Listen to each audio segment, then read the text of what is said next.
Zaman hayır olsun saygılı seyirciler. Hoş buluştuk. Efirde GRT kanalı Gagauzya gün-günden programmasının hemden götürücüsü ben Polina Barbova.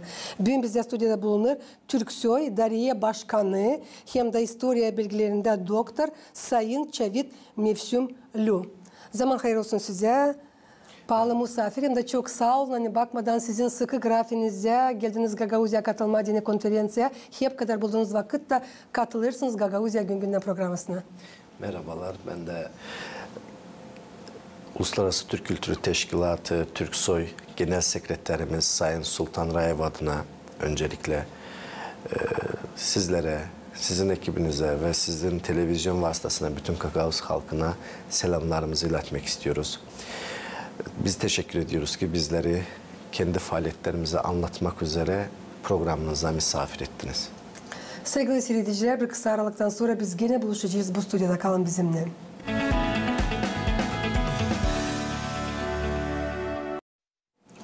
Pahalı misafirimiz, nice biliriz Gagauzya Bilim Araştırmak Merkezi'nin uzmanları Gagauz Avtonomiyası'nın 30. yıl dönümü için kurdular Bilim Praktika Konferansiyası'nı.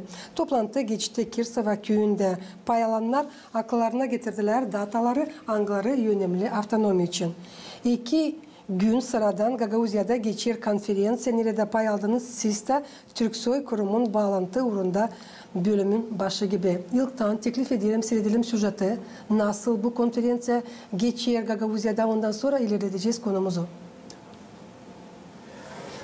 Gagauz Avtonomiyası'na 30 yıl historia, kültüra, diplomatiya böyle temaya göre Maria Maruniyeviç adına Bilim Araştırmak Merkezi kurdu hem geçirdi Bilim Praktika Konferansiyası'nı. Toplantıda pay aldılar regionun yöndericileri, bilim kültüra çalışanları hem halklar arası ekspertler. Çekitti konferansiya Yaşa Halkım türküsünden.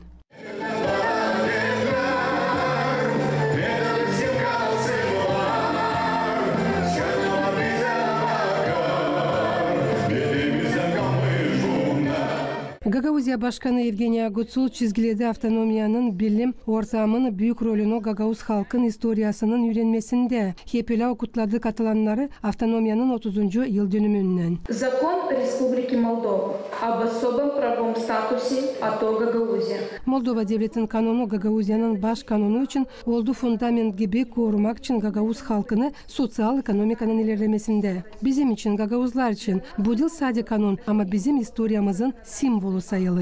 А символ уважения к нашей истории и признания нашей идентичности. Gagauz yazıcıları pay oldular kendi fikirlerinden hem de akıllarına getirdiler. Nasıl hepsi çeketti Gagauz için o uzak yıllar hem de aslıya beklemekler çıktılar mı? Dil tarafından biz kalırız pek geri o ilerlemekten ne oldu?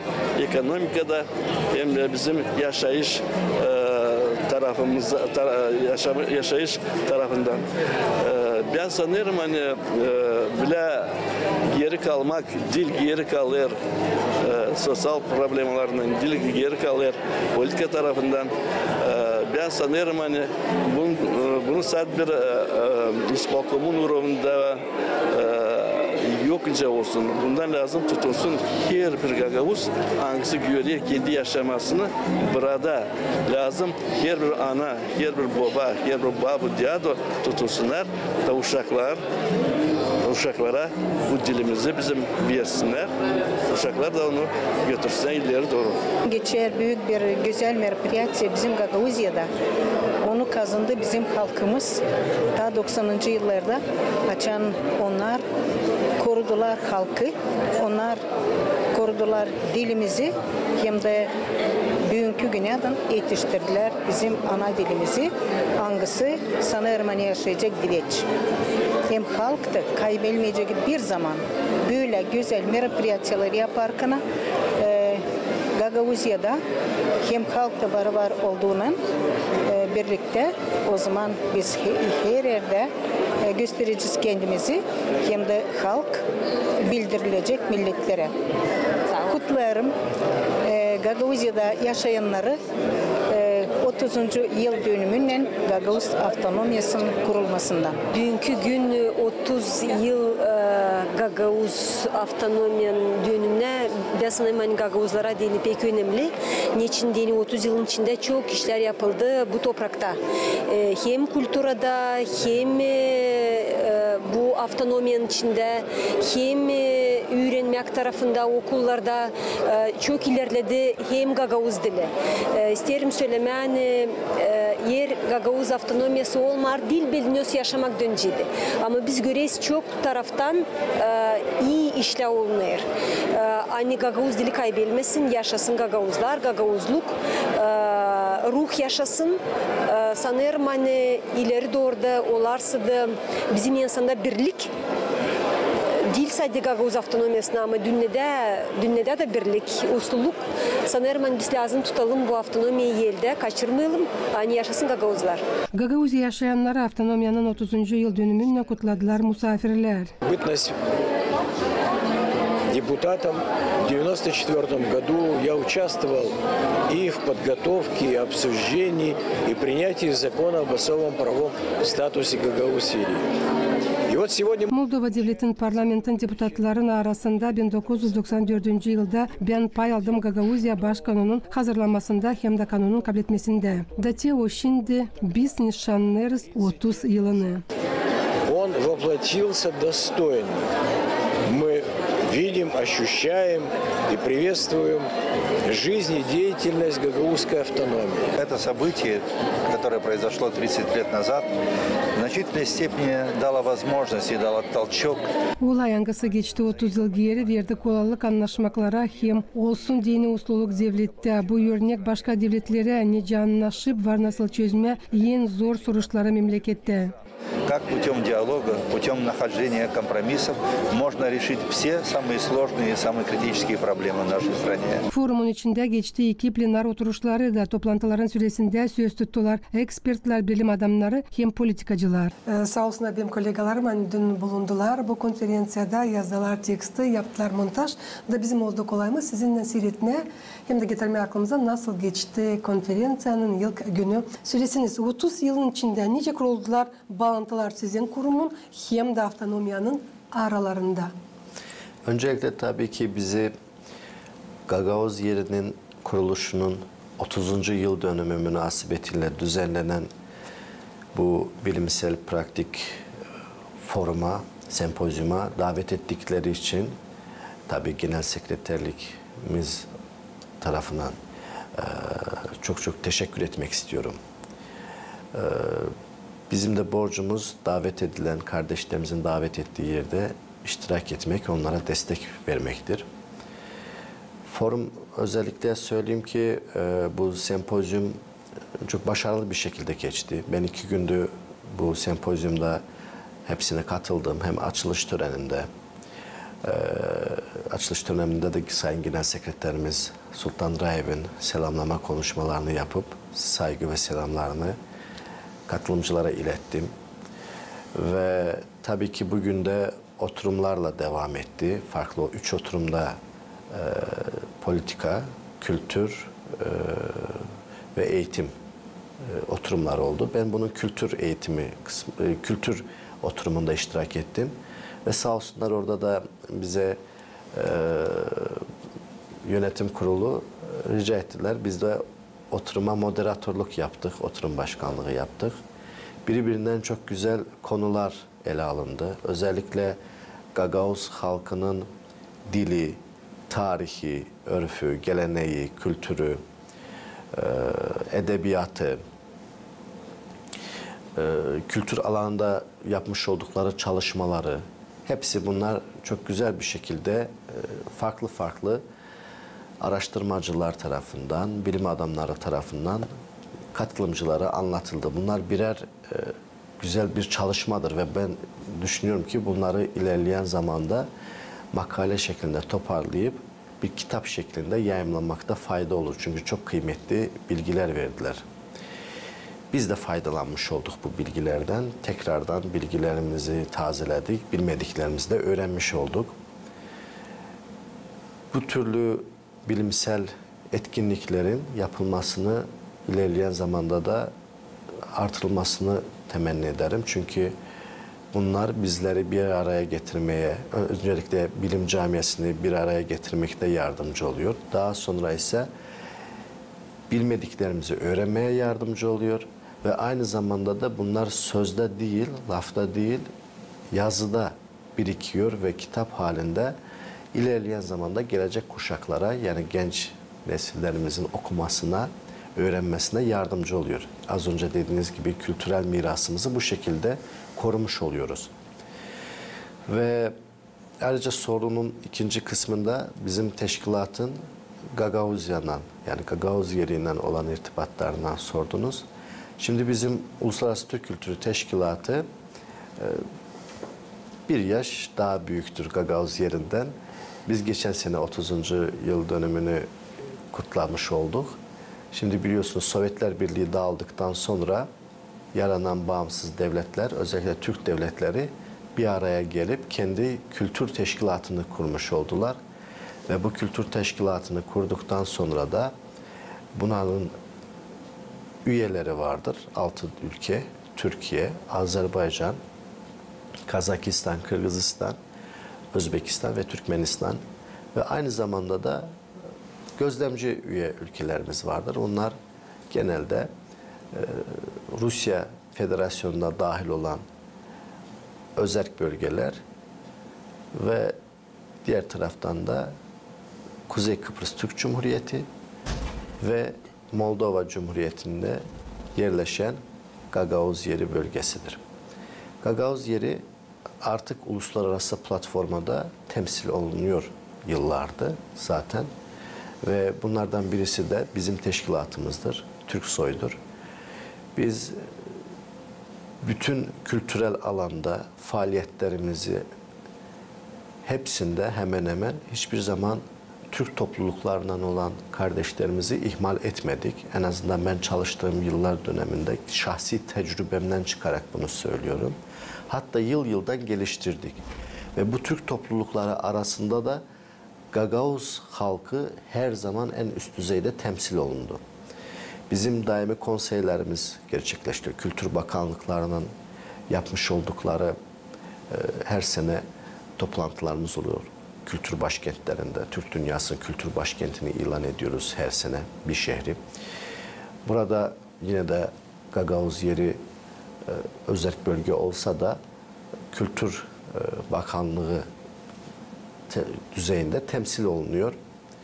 Ve her zaman Gagauz yerinin de teklifleri gündeme alınıyor ve yıl boyunca farklı projelerimizde biz onları gerçekleştiriyoruz. Bizim temel birçok etkinliklerimiz var ki onların birçoğunda Gagauz yeri her zaman yer almıştır. Onlardan en büyük projeler şimdi hemen konuşunca aklıma gelenler, mesela bir fotoğrafçılar buluşması gerçekleştirilmişti Gagauzya'da. Türk dünyasının farklı bölgelerinden profesyonel fotoğrafçıları getirip Gagauzya'nı gezdirip Gagauz yerinin farklı resimlerini çektirip ondan sonra onu foto albüm şeklinde yayınlanmıştır. Bu bence bu da kültürel mirasın korunması açısından çok önemli bir çalışmadır. Onun dışında bizim birçok masallar kitabı yayınlanmıştı. Orada Gagauz masalları yer almıştı. Bizim Gagauzya'dan olan folklor ekiplerimiz, yani müzik, dans ekiplerimiz, ses sanatçılarımız, Türksoy'un uluslararası düzeyde yapmış olduğu çok büyük etkinliklerde, konserli programlarında her zaman yer alır. Ben şahsen hatırlıyorum ki mesela çocuk festivali gerçekleştirilmişti Bursa'da. Orada da yine Gagauz yerinden ekiplerinizle temsil edilmiştiniz. Ve ayrıca da şunu söyleyebilirim ki Türksoy, Türk topluluklarına yönelik ilişkilerini daha da artırıyor. Özellikle Şuşa, Azerbaycan'ın Şuşa şehri biliyorsunuz Karabağ'da yerleşiyor. Tarihi Şuşa şehri Türk Dünyası Kültür Başkenti ilan edilirken geçen sene bu şehirde daimi konseyimiz gerçekleştirilmişti ve o daimi konseydeki kültür bakanlarımız hepsi Türk devletlerinin bütün kültür bakanlıkları iştirak ediyordu.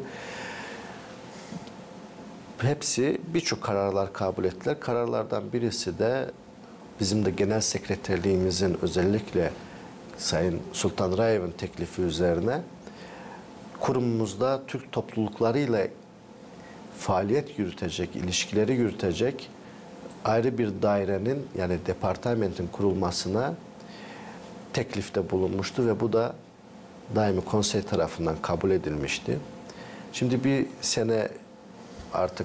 sene olur ki bu daire faaliyetini yürütüyor. Ve nacizane bizi oraya atadılar genel sekreterlik tarafından. Biz de çalışma arkadaşlarımızla beraber bu dairede Türk topluluklarına yönelik faaliyetlerimizi takip ediyor ve onu da daha da pekiştirmeye çalışıyoruz.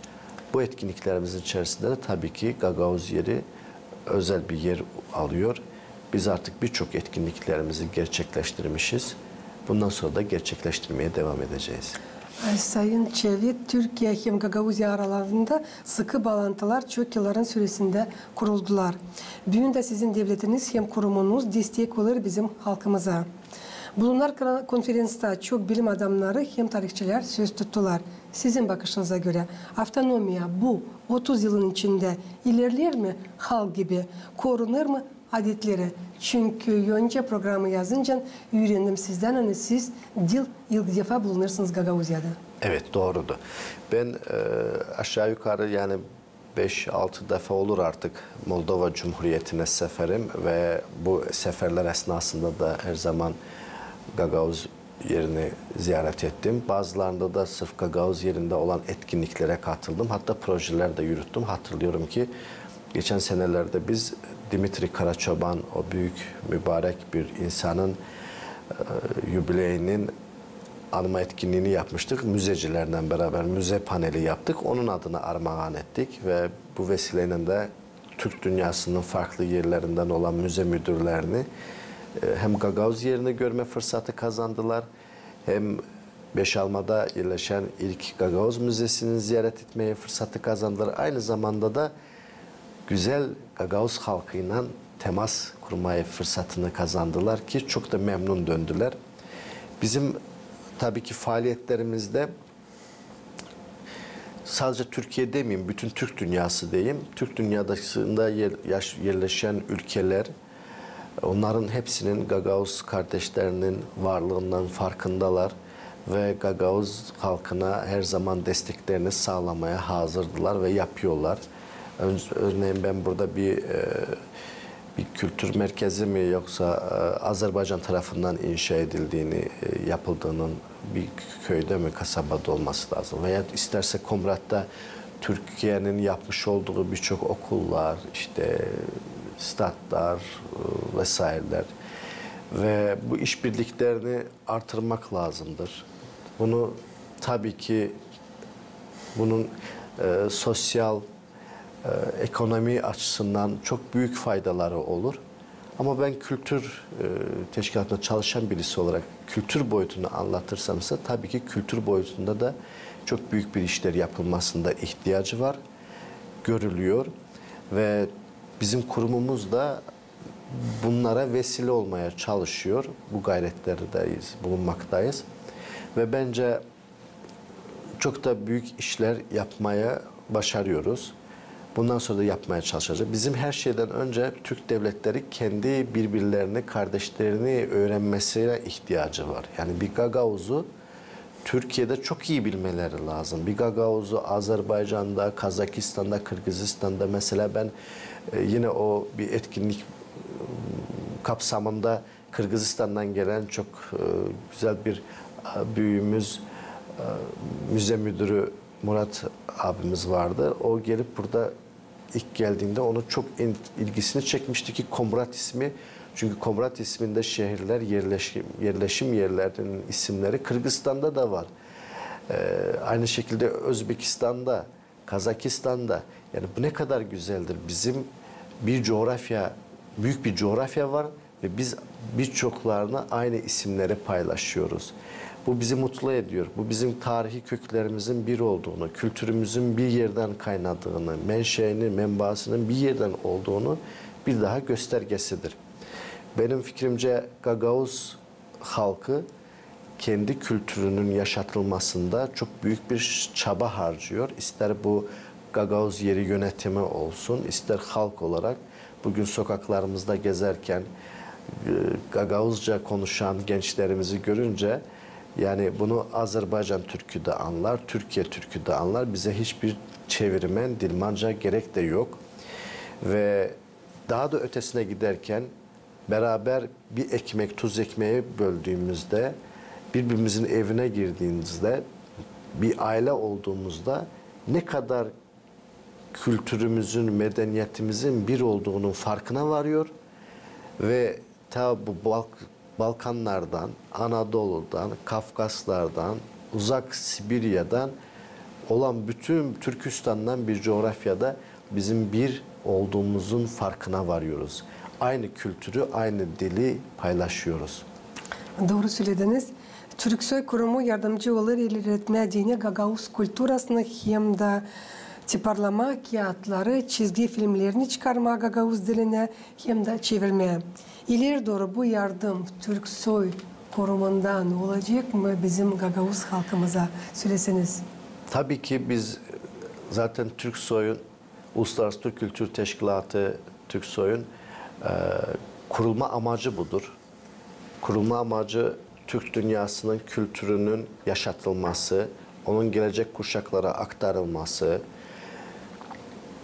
kültürel varlıklarımızın, kültürel mirasımızın dünyaya tanıttırılması, bu gibi temel hedefler bizim kurumumuzun amacıdır.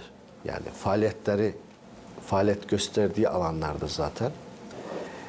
Biz birçok projelere söyleyebilirim ki orada Gagavuz halkı da diğer Türk topluluklar gibi, diğer Türk devletleri gibi yer alıyor ve bundan sonra da yer almaya devam edecektir. Çünkü bunun bir başka alternatifi yok. Zaten keza Gagavuz yeri kurumumuzun gözlemci üyesidir ve bizim kurumumuzun da kurulma amacı da az önce belirttiğim noktalarda, hususlardadır. Ve biz söylediğiniz o kağıtlar, işte kitaplarda yer alması, Gagavuzca dilinin, Gagavuzcanın yaşatılması, filmlerin, ben bunların hepsinde yer alıyor Gagavuzya halkı olarak kültür alanlarında ve bundan sonra alacaktı. Ben mesela hatırlıyorum ki geçenlerde Bursa'da 2 sene önce olmazsa 2022'de Gagavuzya biz Türksoy'un yapmış olduğu çok büyük bir proje var. Korkut Ata Film Festivali. O film festivalinde Gagavuzya'dan da bir belgesel film oynatılmıştır, gösterilmiştir. Çok büyük bir proje idi. Bizim aynı zamanda Türksoy Müzeler Birliği var ki ben onu da koordinatörlüğü ben de üstlenmiş durumdayım. Bizim Gagavuzya'da yerleşen müzelerimiz oraya üyedir. Hatta bu Türksoy Müzeler Birliği kuruluşunda da Gagavuzya'da iştirak etmiş yakında. Hatta biz bugün bu konferans vesilesiyle 6 tane müzeye Türksoy Müzeler Birliği üye sertifikatlarını verdik. Yani bunu biz ne için yapıyoruz? Biz Türk dünyasının bütün müzelerini bir çatı altında birleştirir ve onları beraber çalışmalarına teşvik ediyoruz. Beraber. Bu sadece müzelerde değil, bu bizim folklor etkinliklerimiz olur, moda haftaları oluyor, milli geleneksel, orada da kullanıyoruz. Fotoğrafçılar buluşması oluyor, orada da Gagavuz kardeşlerimizi davet ediyoruz. Fotoğrafçılar buluşması dışında efendime söyleyeyim, ressamlar buluşması oluyor. Farklı farklı Türk dünyasının şehirlerinde. Ressamlar buluşmasından ziyade bizim el sanatları gösterilerimiz oluyor, sergilerimiz oluyor. Orada temsil olunuyor. Opera günleri oluyor, konserlerimiz oluyor. Uluslararası düzeyde platformalarda büyük konserler yapıyoruz. Hepsinde Gagavuz kardeşlerimiz de yer alıyor ve bundan sonra da yer almaya devam edecektir. Çok güzel. Avtonomyamız kendi hak statüsünü kabul etti 1994 yılda. Bu yılların içinde çok işler yapıldı. Hem yapılır ki o ilerlesin. Sayın Çevit, Cenabiniz, ne tür çalışmaları geçirirsiniz Türk halklarının hem de angı uğurda? Bizim tabii ki Gagavuz Cumhuriyeti'nin yani özerk bölgesinin kuruluşunun 30. yıl döneminde Gagavuz halkı çok büyük bir mesafe kat etmiştir. 30 yaş büyük bir olgunlaşma dönemine, artık gençlik, ergenlik dönemini geçmiş demektir ve bir olgunlaşma dönemine girmiş demektir. Fakat bugün gezdiğimizde biz Gagavuz yerini görüyoruz ki ne kadar ister okullarıyla, ister kültür merkezleriyle, isterse müzeleriyle ve toplumun sosyal hayatında ne kadar geliştirdiğinin farkına varıyoruz. Gagavuzya'nın birçok bilim adamları, sanat adamları artık dünyada tanınıyor ve bu açıdan da Gagavuzya çok büyük bir yol kat etmiştir, başarılı bir yol kat etmiştir diyebiliriz.